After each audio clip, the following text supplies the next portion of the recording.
kausaban.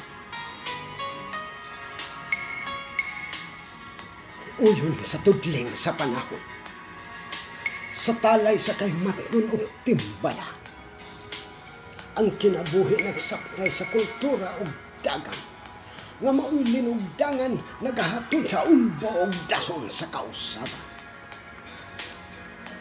Lahi na ang kaniadto, nang labay na ang tana, duyog sa bulok ang sinina sa kauswagan, na angkon ang kahamugawan, gikan sa suliyaw sa pagsulay o pangahas.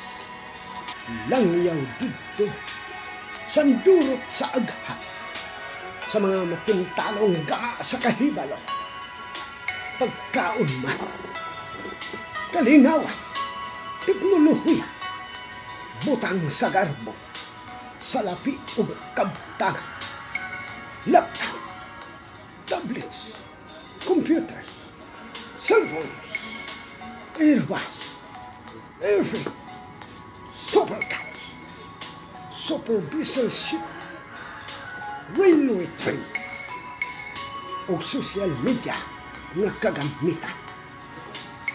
Halos muhunghong ang kudlit sa pag-abi-abi, gumikan sa kabuho, nagibulot sa tigmo sa kauswagan. Apan ako, hain ang kausaban, nagpabilin na wain naho.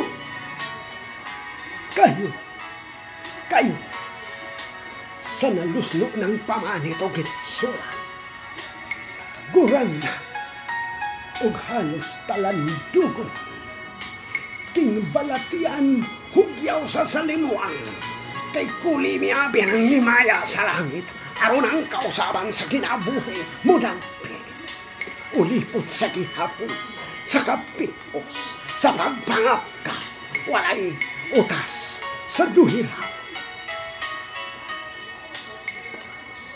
O ikaw, bulahan ikaw, na ang kunimo ang budyong sa kahalangdong, tahalahurang ikaw sa balibong, sa garbong ugdo, hapsayang gintang sa matuod nga kausaban. Kausaban, at ang tinuod, sakit sa kahindat mo, nahalayo na ikaw, ang urog sa gibidli mo ang buhil lamang. Adunay nagkinahanglan, gihingin lang. May nagpakiluoy, giayra, o sa kadakong ritmo sa kapalaran, nga imong naangkon o nahutan, o sa kakausaban, alang sa kausaban. Kay alang kanako, ang maong kausaban sa katig, ug danlog nga balatian.